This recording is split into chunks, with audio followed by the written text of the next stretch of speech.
First off, if you're talking about Bo online, you're a coward, absolute coward. So Dragon Slayer 69 with his 7-Eleven Slurpee in his mom's basement, I don't give a shit what he has to say, right? And Bo doesn't either. Is Bo Nix really a fraud? Fraud.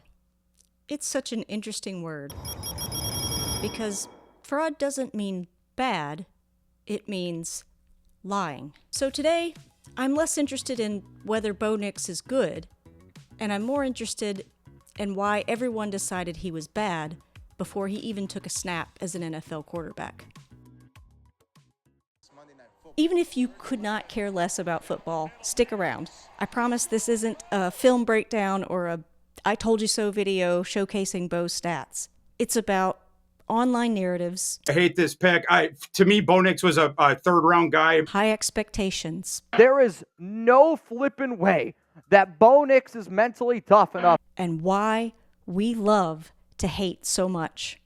I actually tried to answer this in my previous video on Amy Schumer. And based on the comments, I clearly hit a nerve. So if you want to see where all this started, that video will be linked at the end of this one. Also, please subscribe. Why am I whispering? Well, that's a really good question, but a lot of my favorite YouTubers do it, and it seems to be effective. But I've probably gone on too long at this point, so I guess I'll take this opportunity to tell you there are links in the description. I can't continue with that bit. I featured quite a few YouTubers in this video, and I have linked all of the videos in my description. So even if you don't support this channel, please support channels that are created by human beings. But after my Amy Schumer video, I realized something. People weren't mad that I disagreed with them. They were mad that I questioned how sure they were. Which is kind of funny because this series is literally called Why Does Everyone Hate? But Amy Schumer makes sense. She's controversial. She's loud. She gives people something to grab onto. But this guy? Bo Nix? The humble hometown hero who spends his spare time breaking down film and going to church? So what I really wanted to know is what are people actually reacting to? Well, as a Broncos fan, I can answer some of this. The Denver Broncos! Because if you've ever been a fan of a team that keeps failing, you know this feeling. Thanks for taking a sport that we all love and turning it into a sarcastic nightmare. You either convince yourself that the next guy is the savior, or you decide he's a fraud before he even touches the field. Oregon quarterback Bo Nix, a guaranteed bust. Or, as a Broncos fan, you just keep praying things are going to get better. Let's go, Broncos! Let's go! I wasn't always a Broncos fan, though. In fact, I don't think I'd ever watched a full NFL game until my father died in 2009. Why? Well, my dad was actually a star running back in high school. And after playing college ball for a few years, unfortunately, it wasn't the NFL draft that called my dad back in the 1960s. I don't know that my dad would have ever made it in the NFL, but what I do know is that he loved the game, like a true football player. So when my father passed away, my one regret was that I never watched football with him. I never had the opportunity to see the game through my father's eyes. So, my good friend Steve, who grew up in Denver, therefore required by law to be a Broncos fan for life, The Denver Broncos! offered to teach me the game the way I wish I had learned it from my father. So the very first NFL game I watched was the AFC wildcard game against the Steelers, when Tim Tebow made that game-winning 80-yard pass to Demaryius Thomas, sealing a Super Bowl run for Denver. And with that, I became a Broncos fan. With the Broncos headed to the playoffs and everyone Tebowing right and left, it was an exciting time to be a fan of such a dominant franchise with all that history. I mean, this was Elway's team, right? Right? Because I was excited when Steve converted me to being a Broncos fan. I was like, okay, I've never rooted for an NFL team. This is the Broncos, the Elway's team, you know? And then I got Drew Lock. And of course I picked the Broncos right when they start being, well... Let me put this delicately. Aside from the Manning years, the Broncos have been... Bad.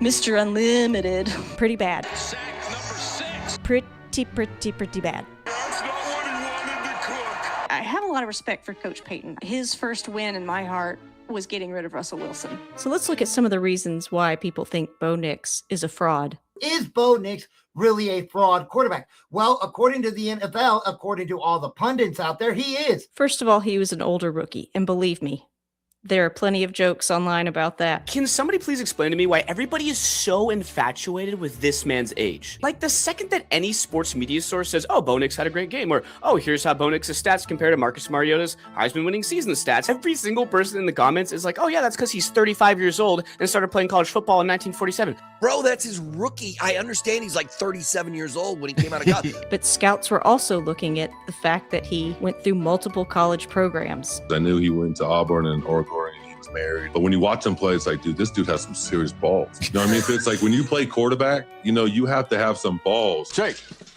that reminds me. But a lot of scouts were criticizing Bo because they thought he was a system quarterback. Because I do feel like, speaking of scheme and stuff like that, like it's almost impossible not to have insane numbers if you're the quarterback of Oregon. Had a really good season last year at Oregon in a specific system catered for him. But the other thing people hate is a system quarterback or a check down merchant. I mean, Bo Nix embodies what a limited quarterback is. They don't want efficiency without flash. They don't want boring competence. They don't want winning without spectacle. In other words, if a quarterback doesn't look like Mahomes in slow motion, they assume he's cheating. And then there's the vibes problem. I really can't think of a better word to explain this, but it matters more than fans like to admit. Bo was too polite. Yes, sir. I appreciate it. Too religious. Too much of a film room guy. He wasn't chaotic. He wasn't tortured. He wasn't memey enough. He looked too normal. He doesn't perform struggle. That alone makes people suspicious.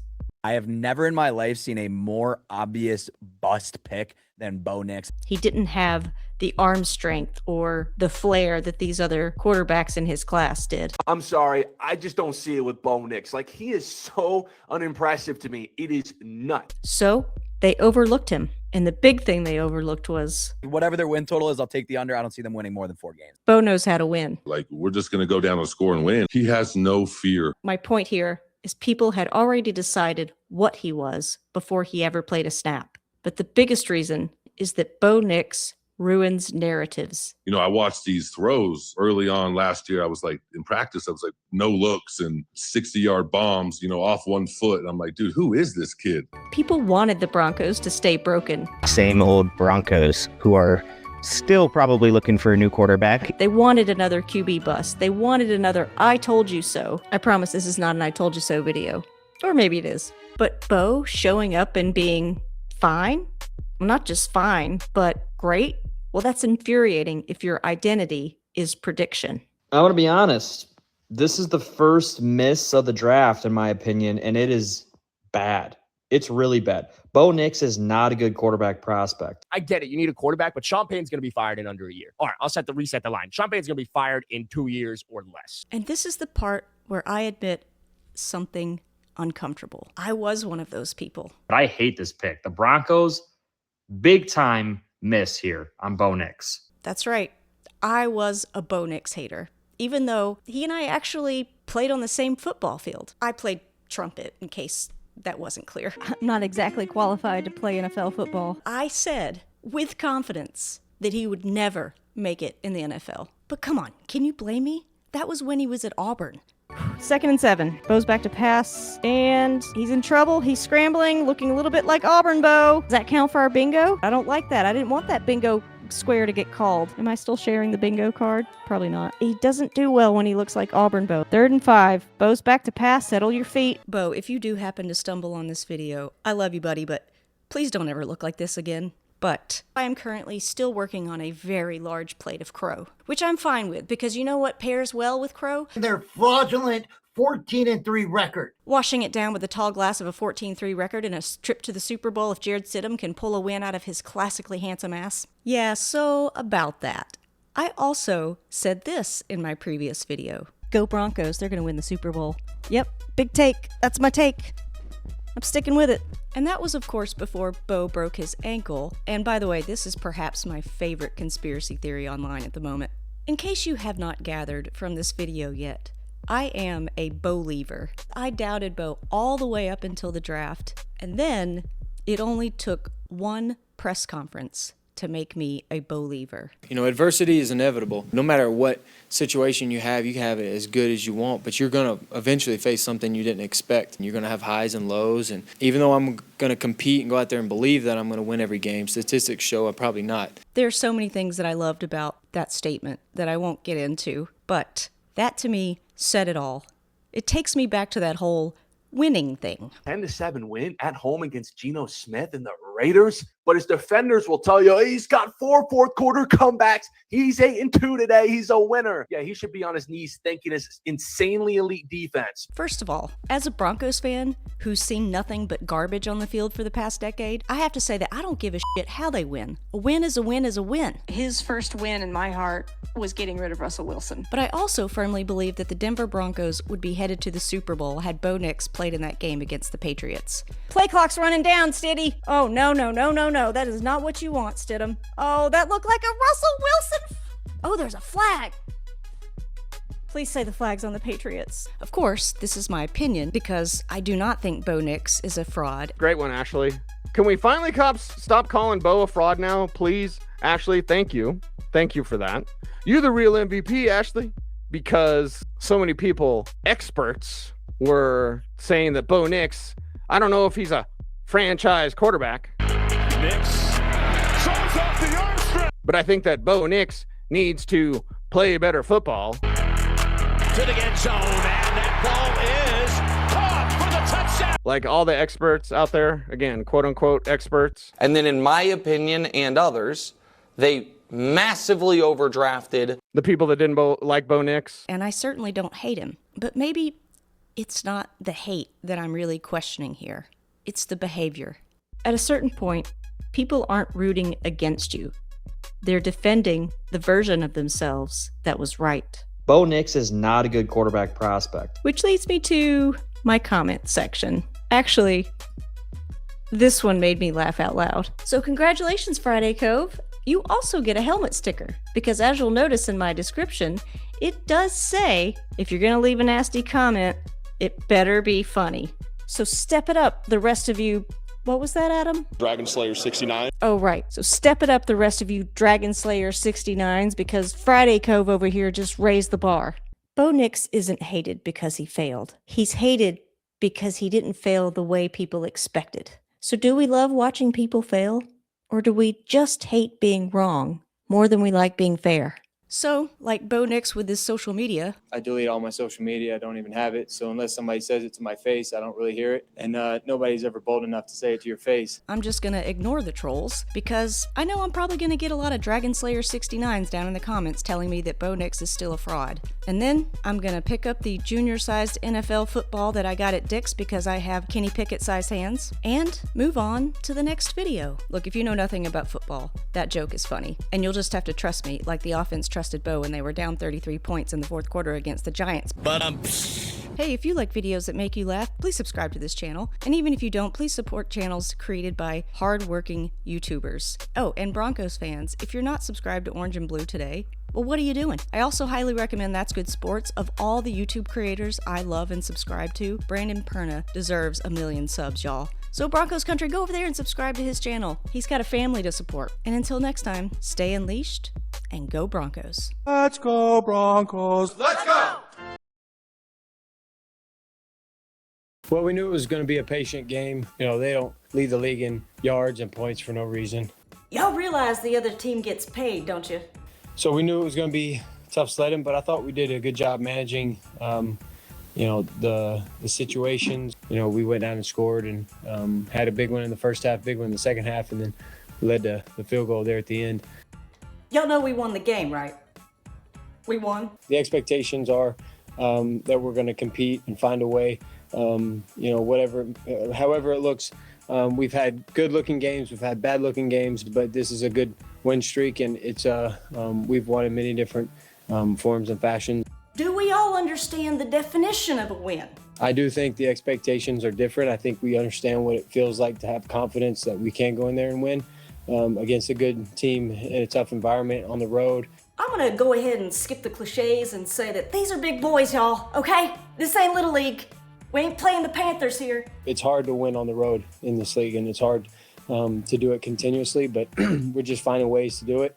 and we found another way today. Just in case y'all forgotten, we're going to take it to the whiteboard. A win is when your team scores more points than the other team. And well, that's what happened here today. I think it goes back to the earlier question. It just proves that we can win tough games, and it proves that our mentality can adjust to where we expect to find ways to win. And it's, I think, a really good, issue to have is when you're finding these, ugly wins. Does Broncos country have memory loss? I don't think it was too many moons ago y'all's counting down the play clock, unironically. I thought they did a good job. They were, they didn't just rush in one lane and give, me rushing lanes. Do y'all even have eyeballs? Did you not see those defenders out there closing down lanes faster than an I-25 construction worker at rush hour? I had a feeling they'd switch up their defense, which they did. Say again, I can't read defenses. Nope. It's never feeling like you're out of the fight. Okay. So do y'all want a 7-2 record, or do you want the guy with the giant monster truck with a snorkel on top of it under center? I've learned. No, wait, I can't let this go. What were you doing with the snorkel, Russell? You lived a mile above sea level, man. It's called the Okay, I'll dial it back. In certain battles and field position and, just getting completions and checking it down and moving to the next play. And yeah, I played in all kinds of games, all kinds of situations. Never had to defend or win before, but I guess there's a first time for everything. I've learned a little bit more patience as I've gotten older and more mature and experienced in the game of football. Oh, that's good, because my patience is growing thin. But, I'm going to continue to work and not stop until I maximize my potential. I am not Tim Tebow. Nix deep, he's got his receiver, touchdown! Shut